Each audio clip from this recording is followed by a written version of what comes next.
Hi, I'm Miguel Marquez, the designer of the board game Tetrarchia, and in this video I wanted to tell you about the process in which I transform the Tetrarchy of Diocletian that you see here in one of his coins, and with the other Tetrarchs. So here are the four of them in the same coin, and here in this statue in San Marcos Square in Venice. How did I transform these historical characters in meeples of a board game?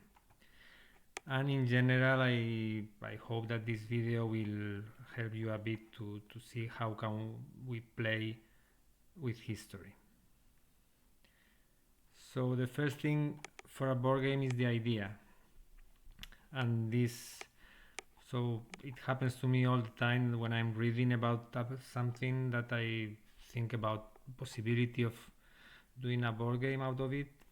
And at that time I was reading about Rome in general in this Spanish book, The History of Rome, and in particular about the Tetrarchy period in the 3rd century,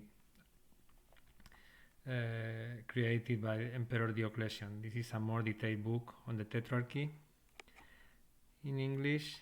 And in this period, so I found this period fascinating because 4 emperors decided to cooperate in order to fight unpredictable threats that were mainly revolts in the empire and invasions from outside empire.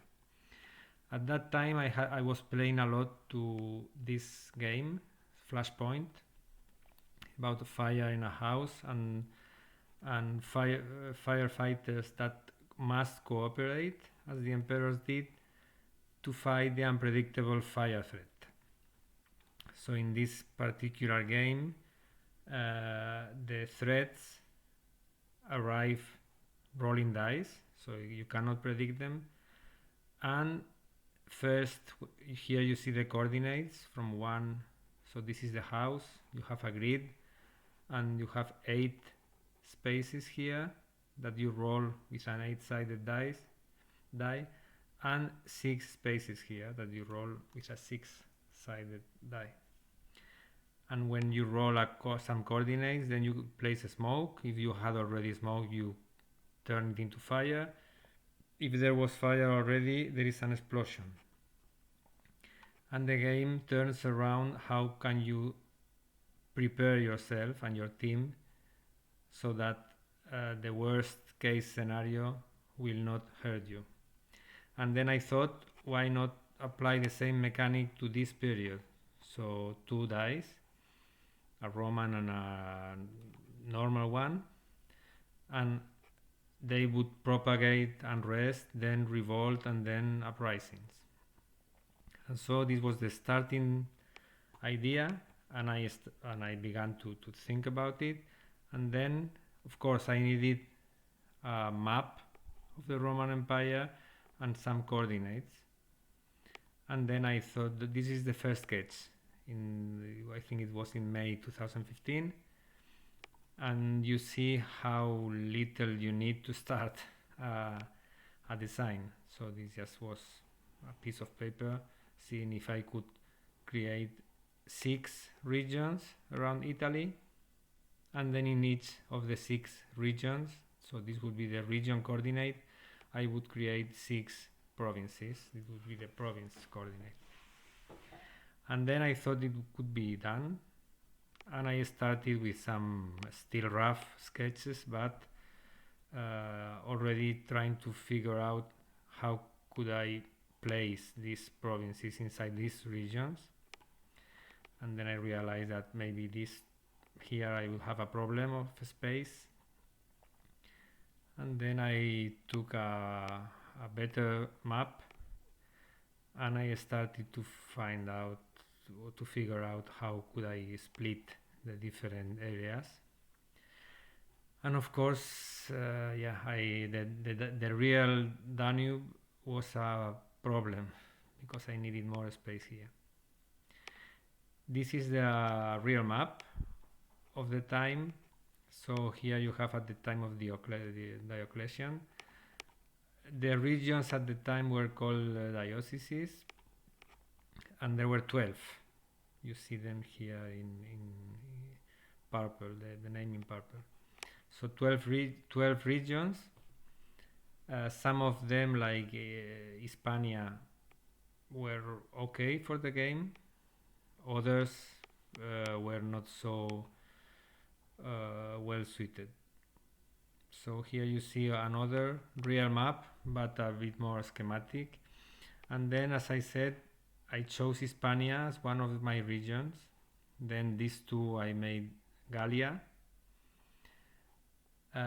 Britannia, I had to leave it out of the empire, so this was a design choice because the map would be not homogeneous and it was difficult to put Britannia inside this region. Then the eastern part was quite big, so I regrouped these two and half of the Orient region into one.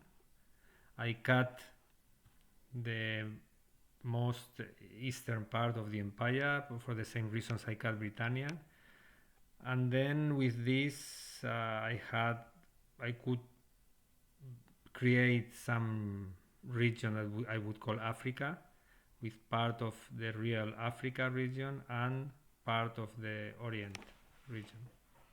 And finally I had 1, 2, 3, 4. I needed 2 regions from Gallia to Asia. So Thracia and Moesia were easy to put together into something I would call Greece.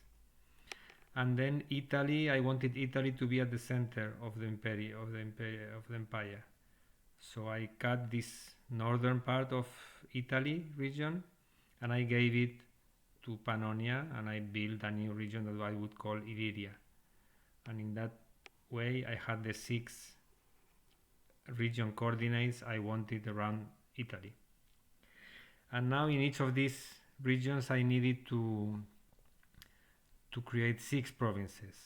By the time of the game, Diocletian had tried to cut the empire into smaller pieces to avoid the temptation for governors to race against him.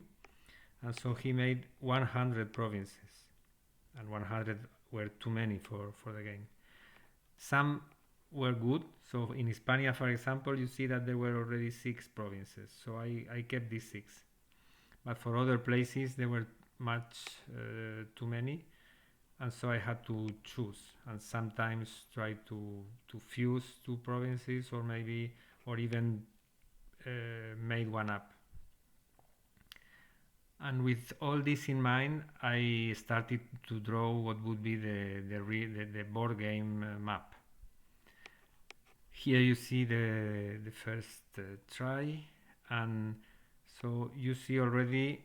So I made it myself, but I am not an artist, so I had very little, very rudimentary tools.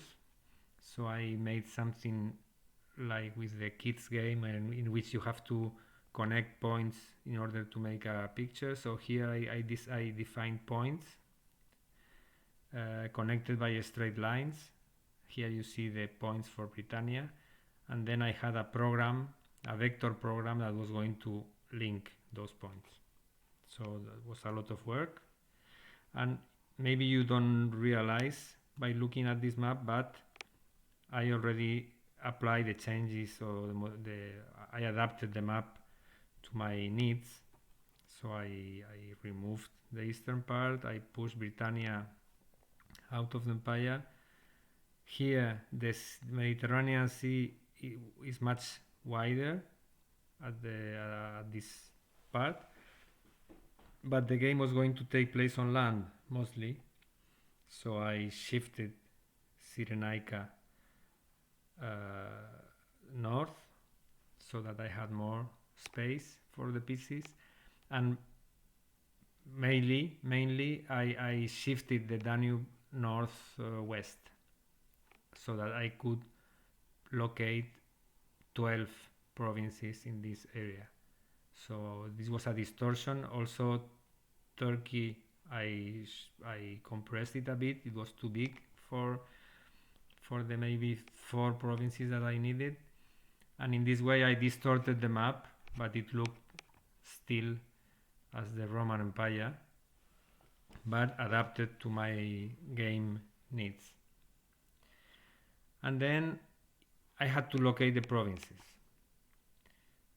So there are 2 ways mainly in a war game to locate game spaces. So it can be areas or it can be points. And here you have an example from another game about the Tetrarchy.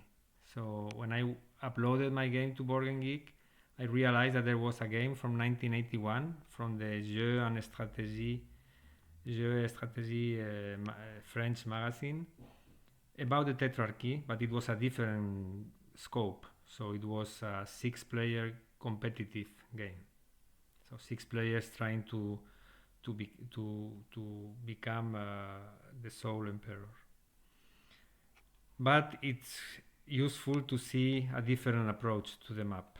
So here you see that the provinces are areas and that they chose a real map as the game board, so you have a lot of empty space that cannot be used. You have tables, something you will see I don't want in my games. You have a lot of wasted space in the map, and you see that the provinces are areas. So the problem with this is here for some of them are smaller than others. So if you want to place a lot of pieces, it can be more difficult in some, depending on the province. And also sometimes you have to check twice if 2 provinces are connected, like here, for example, Lusitania and Tarraconensis. There is a small connection, and in other places of the map is even more complex to find out at a first glance if the 2 provinces are connected. So I chose the other approach, point to point. So in this way, provinces are clearly located, and also it's very easy to see if they are connected. So here I listed the advantages that made me choose this option. So the spaces are homogeneous. So in a game like Risk, for example, where you have to place a lot of pieces, you may need big spaces, but I wanted a game in which I would place only 1 piece per province. So I wanted homogeneous spaces. The points are connected by links, so it is very clear where you can go and where you can't. Of course, when there is difficult terrain between provinces, in the area case, you need, for example, mountains. You need to draw mountains all along the border between the 2 provinces. Here, you only need to specify in 1 point that the connection is through difficult terrain.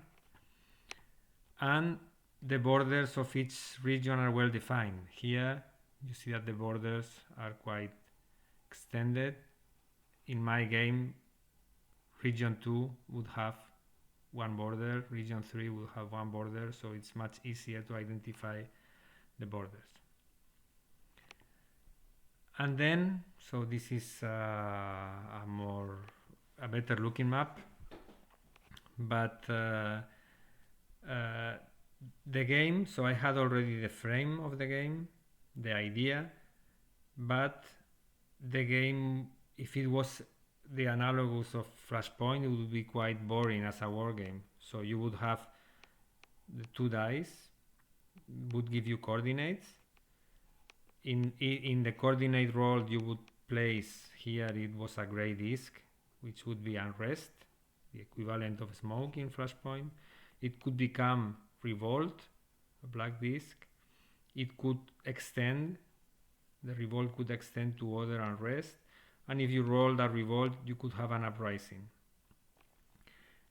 And of course, you would have to place your own discs. Here you have a red disc from the Red Emperor in one of the borders. So the game, as this would be just place and remove discs, which is quite boring. So I thought about adding a new threat, invasions, which was like it happened in the real empire. So they had revolts and they had invasions.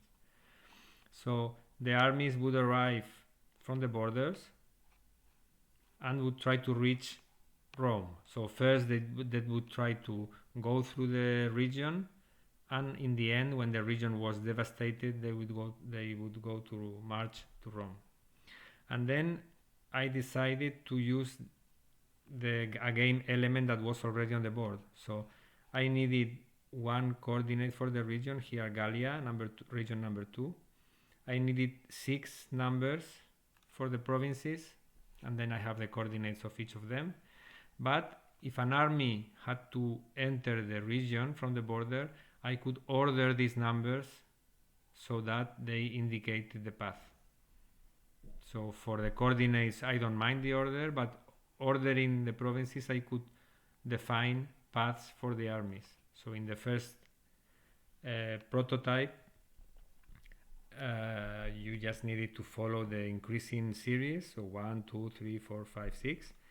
Some players asked to add arrows to mark the path, so that they did not need to think about it. So finally we added some arrows, and here you can see a better view of those arrows. So the armies try to go through each region before going finally to Rome. And you see that with this simple ordering of the provinces, I created many complicated paths that would lead the armies to Rome. So it was a simple addition, but it created a lot of things to think about. And then, as I said, so the idea was clear. I had the idea of the mechanics, I had the idea of the frame. Now I needed to make the final details on the board. One of them was difficult terrain. So how could I show it, display it in the board? So my idea was that going from one province to another would cost 1 point to the emperors, and going to one province to another one through difficult terrain would cost 2 points. So I decided maybe add an intermediate space. So it looks like going to 1 and 2. But of course you could not stop in the middle. And another problem was that the armies, that when advancing, they would advance through a normal link and maybe advance or maybe not through a difficult link. So this second circle does not convey this idea. Another possibility was doubling the link, but of course when the link is short you see it less, when the link is long you see it too much. So I finally decided this solution: break the links so they look all the same, whether they are long or short, and they convey at the same time the idea that the terrain is difficult and that armies can go through or not. So here you see an example with the first prototype pieces, and here you have the whole view of the prototype. So this was in June 2015. So in a few weeks I went through from the first sketch that I just showed you to playing the game. You see that the provinces are not exactly the same as the final ones. Here you have 6 provinces in Hispania. I had Numantia here. You had in France, in Gallia, they were placed differently. You had 2 connections to Britannia. So things that I started to change while playing. And here you see some details. So I started using Elas, so pieces from the Elas game for the emperors and also for the ships and for the barbarians. And here you have a later version of the prototype in which I use generals from Conquest of Empire. So here you have Diocletian in Rome, a barbarian coming from the south, and here you have Galerius. And just out of curiosity, this is a preliminary rule book. So when I start designing a game, I always start with the rule book. It serves as a notebook for the ideas I have and to keep trace of the changes. And just as out of curiosity, here you see that the number of black and gray discs at the time were not 21, so I was still making some different tries. So the idea was that the empire has 42 Roman provinces, and I wanted that when more than half are in revolt, you lose. So more than the half is 21, more than half would be the 22nd province. So that's why I started with 22 disc, but then I decided, since the 22nd makes you lose, I thought it was easier to use 21, and when you run out of tokens, then you lose. For the great tokens, it was not easy to establish what would be another limit, maybe not 22, lower, but then I thought that for victory condition it was much simpler to say 21 discs, whatever the color. And then I had to, here you see one barbarian army advancing that is going to attack Galerius, or Galerius is going to attack the army. So I needed to define the attack, the battle mechanism. I had 2 dice for the coordinates, so I thought that the best idea would be just roll the dice. Then the white die will be associated with the Romans, and the black die with the barbarians, naturally. But of course it was too easy, too simple for a game. Whoever rolls higher wins. So I decided to add some strategy by adding the connected discs to the roll. So for example, here you have the barbarian that went through Spania and laid 7 black tokens, so he would roll a dice, the black die, and add 7. And then here you have Maximian, the blue emperor, that would be connected here to his capital, a blue disc, and Rome, that has all the colors. So in this example, Maximian would add 3 to his roll, so still much less than the barbarian. And then I thought that the final touch could be provided by the other emperors. This is a cooperative game, so the Diocletian split the power because he needed help. So if you place an emperor connected to the same barbarian, then you would multiply your result times 2. Of course, if you have one barbarian connected to the attacker, they would multiply the result times 2, but the strategy in the game is based in avoiding that the barbarians multiply their roll and trying to multiply yours. Here you see the same example in the last version of the rulebook.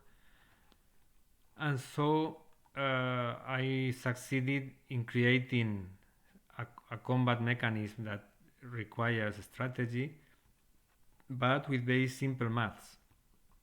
You just need to add and multiply. So add a few counters and multiply maybe times 2, times 4 if there is another emperor, or nothing. Then I don't need tables or cards. I told you that I don't like tables in games because they make you interrupt the game to go look into a table. I don't like that. I want people to stay in the game. And I don't like cards because I think they are a fragile component that may break or deteriorate quite easily. So I avoided to use tables and cards, and all the action took place on the board.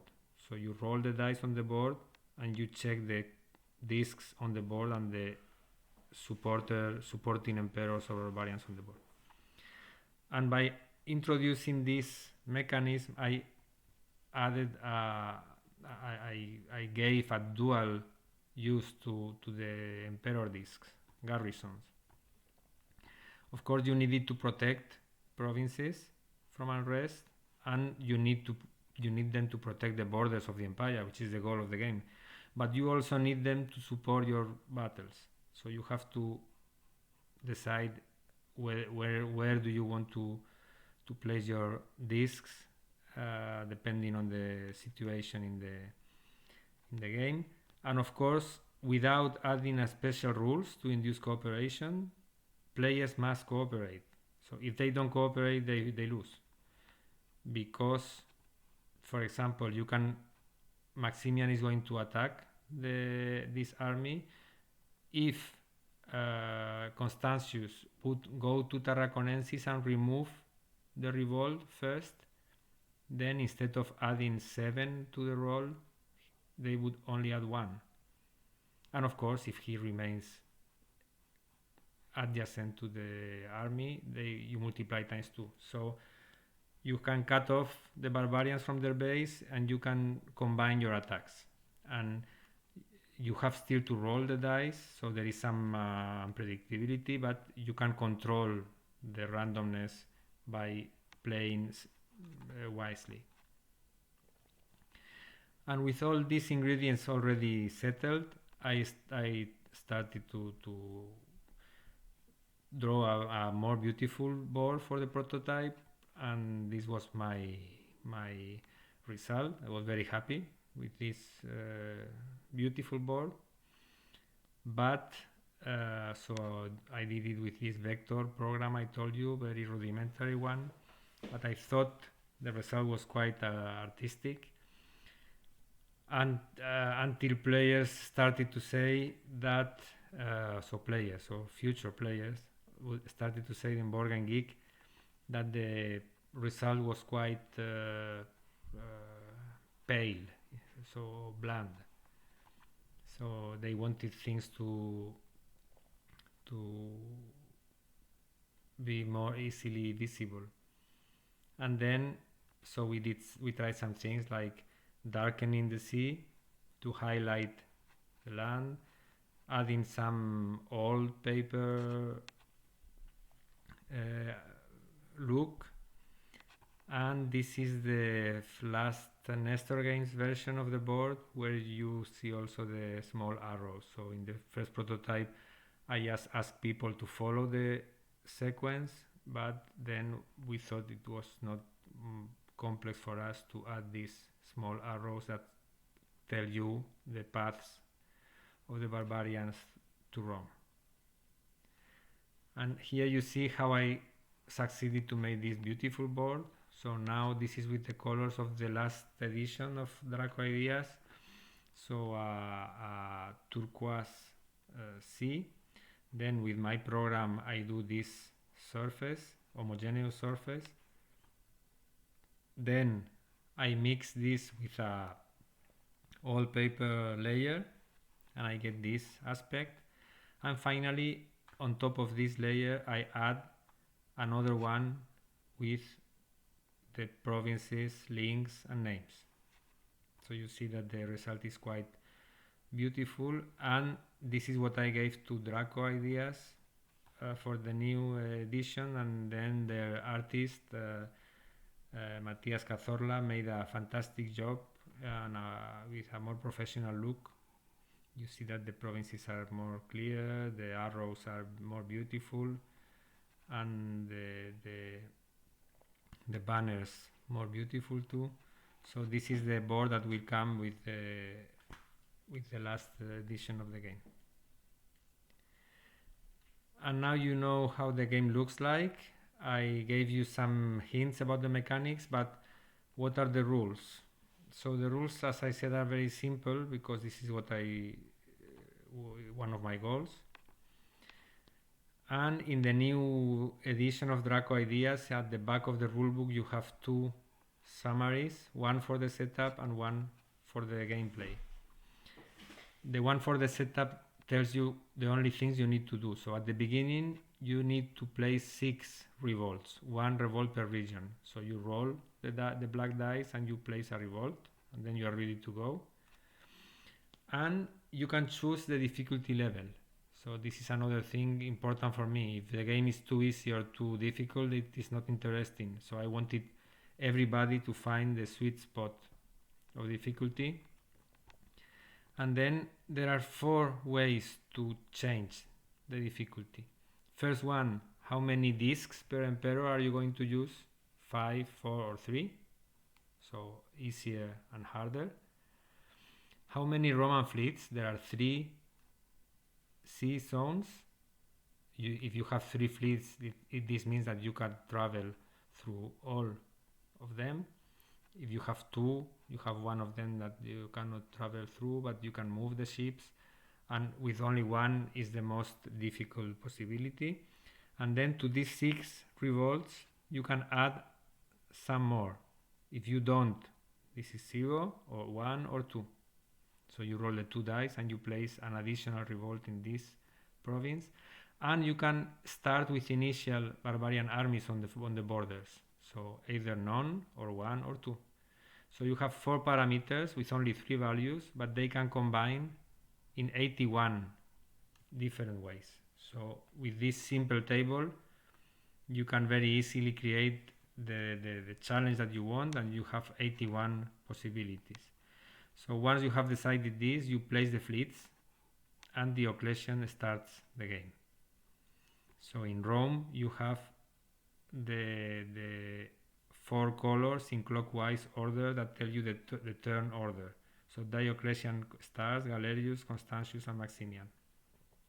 This is another thing I wanted, so you don't need to check in the rulebook who goes next. Rome tells you who goes next. And in each emperor turn you have 2 phases. So in the Roman phase you do things, a few things, spending 6 Imperium points, and in the Barbarian phase the bad things happen. So in the Roman phase the Imperium points you can spend them moving, so through a normal link like here from Cilicia to Asia. This costs 1 point. If the link is broken it costs 2, so going from Cilicia to Bithynia would cost 2. And if the arrival has a revolt, then you spend 1 extra point. You can move from one sea province to another sea province of the area if you have a ship. You can move the ship to another area. You can secure a province by placing one of your discs. You can remove a grey disc for 1 point, a black disc for 2, or turn 1 black into grey for 1, and the attack that we have already seen. So in this example Diocletian was in his capital Bithynia, and he moved through the sea using this ship. So 1 point to go from Bithynia to Macedonia, and then 3 points to reach Dalmatia, because there is a broken link and a revolt in Dalmatia. So 1, 2, 3, 4. He has 2 points left for his turn to finish, and he can spend them, for example, in removing the revolt in Dalmatia. So this would be his turn. Then the Barbarian phase, you check if there is a propagation of revolt into a neighboring unrest. If there is an emperor on a revolt, he is removed from the board. He will come back in his next turn. And then you roll the next threat. So something will happen in these coordinates. If the province is protected, nothing. If there is nothing, you place unrest. If there is unrest, revolt. And if there is revolt, uprising. So you place revolts around the province. And if there are armies left, an army will arrive in a random border. So this is the way the armies arrive on the board. If there are too many revolts, you have a higher risk to roll one of them, and then a new army will arrive, and when the armies advance to Rome they lay revolts. So this is some loop that you don't want to go into. So you have to minimize the number of revolts, to minimize the number of armies, and avoid all these combined threats. And to finish your turn, all the barbarian armies on the board advance to the next province. So, and then you're done. Next emperor, and so on. Here is the, so I if you are curious about this, you can go to the Draco Ideas site or Board Geek, and you will find the whole rule book for you to check. So this was the Nestor Games edition. So Nestor Games trusted me with this idea and made this beautiful edition. So the map is a mousepad, is printed on a mousepad. All the pieces are plastic. You see that the ships are quite schematic, and the dice are dice that you can find in shops. A Roman dice and a Roman die and a black die for the barbarians. And then a few months ago, Nestor Games cancelled all their contracts with games using this kind of boards because there were some supply issues, and the game became out of print. But in a few weeks I was contacted by Draco Ideas, and they trust me again to make a new edition. So this is a more standard one. This one comes in a cardboard box with a bilingual edition, Spanish and English. So the game components are, the names on the board are in Latin, so this is language independent, but the rule books come in Spanish and English, and all the pieces will be wooden. So you see here better looking ships. The board will be mounted and will fold once, so the size of the box will be A5, so the half a page. And in the Draco Ideas edition, they decided to add a lot of extra content. So this is one thing they add. This is a neoprene playmat that will be twice the size of the original map, with room for the pieces. They will include the Dukes expansion. The Dukes expansion contains 3 characters: the Dukes, a Roman general that helps the emperors, a pirate fleet that blocks the Roman fleets, and a special barbarian army, the Gothic army. In this edition, the expansion is included, and we added a new character, the Vicarius, that is some kind of civil governor of a province, of a region. Then later, after publication, I had written 4 historical scenarios, and these are included in the Draco Ideas edition, and also 6 variants. So the variants allow you, so the idea was that the base game must be as simple as possible for people to enter the game, but then if you want to make it slightly more sophisticated, then it's up to you. So the variants are very simple. So Mare Nostrum helps you to go through the sea. Via Romana lets you move your discs along the Roman ways. Usurpator, it allows you to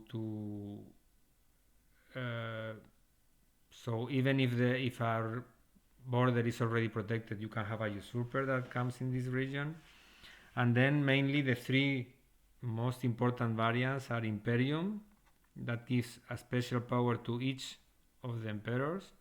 So in the base game I didn't want them to have special powers because it's something difficult to keep in mind, but you have a variant for that if you want.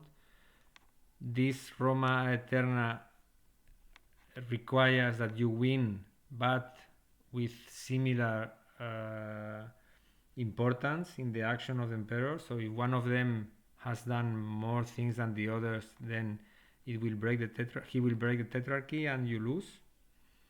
And Barbaria is a new variant that we have introduced that changes completely the game. So a new player, that can be a fifth player, will handle the barbarians against the emperors. So the game becomes cooperative for the Roman players, but competitive against the barbarian player. And with this I reach the last part of this presentation. So I just, as a summary, I think you understood that I like simplicity in games, so things as simple as possible, and the first consequence of simplicity is clarity. So I want things to be simple because they are easier to see and to grasp. But so if you have a look to the actions in the game, they are relatively simple. So one of them, you have to remove black or gray discs. So yes, you go through the board and you remove them. Another action, very simple, is place your discs. You move through the board and you place discs. And the third one is you fight armies in motion. So the fact that they are in motion makes things not so simple, but nevertheless, just fighting armies. So each of the three is boring, but when you put the three together with all the connections that we have seen among the three, then this is a subtle mix. And then the actions are simple, the goals are simple, but the way to reach the goals are not so simple. And this simplicity also is connected to the fact that everything is on the map. So in many games, you need to count victory points, etc. Here, the victory is on the board. You have to secure the 6 borders. So you see immediately how many borders you are missing and when you win. The defeat is also on the board. So when you have no discs to place, it's over. And when an army enters Rome, it's over. So you don't have to check the list of places in which an army may enter to make you lose. Is Rome. So you just it's very clear what you need to win and what you need to avoid in order not lose. And the combat also is on the map. You roll the dice, you add the disc, you multiply times 2 depending on the armies. So this is the first consequence of the simplicity. Then a second consequence of the way these simple things connect and combine is variability. So I told you already that with this very simple difficulty table you can build up 81 different levels. Then you saw that we have 4 expansion modules, and you can use any combination of these modules. So, and when you have the 81 levels combined with any combination of the 4 modules, you can combine any of these with any combination of the 6 variants. So if you made the calculation, taking into account a small detail, the result is 69,120 different challenges. And this is not just about quantity, because some challenges have special powers, others have usurpers, others have a barbarian player. So it's not only that you have many different ways to play the same thing, is that each combination will play differently. And with these simple ingredients you can even create historical scenarios, as we did. And why not, you could even think about civil wars scenarios that arrived after the first Tetrarchy and that broke it. But this is something that will remain out of the scope of this game. Maybe in the future I will come back to this. And finally, all this, so the simplicity, the combination of simple things, the variability, finally you have a lot of depth. There are many choices that you can make and many implications for each of them. And this is because also the Tetrarchy means 4 emperors, and whichever the number of players, you will always use the 4 emperors. So in some games, some cooperative games, they are the sweet spot is for 3 players, for example. When they play with only 1 or 2, it's too boring. When you play with 4 or 5, it's too you lose part of the control. But in this game, the rules are always the same and the depth is always the same for whatever number of players, 1 to 4. You always use the 4 emperors. You always have complex ways to move them around the barbarian armies, and you don't have to, even if you want to play solitaire, you don't have to look for new rules. The rules are the same. And with this, I hope so. Some of you, I guess, were wondering if we can play with history. So here you have the historical map of the Roman Empire at the beginning of the 4th century, and I hope that with this short presentation I have convinced you that you can indeed play with history. And here you see the board game map stretched and placed on top. So my hope is that when playing Tetrarchia, you will enjoy the game, but you will also think about the real tetrarchs and this period of our history. Bye.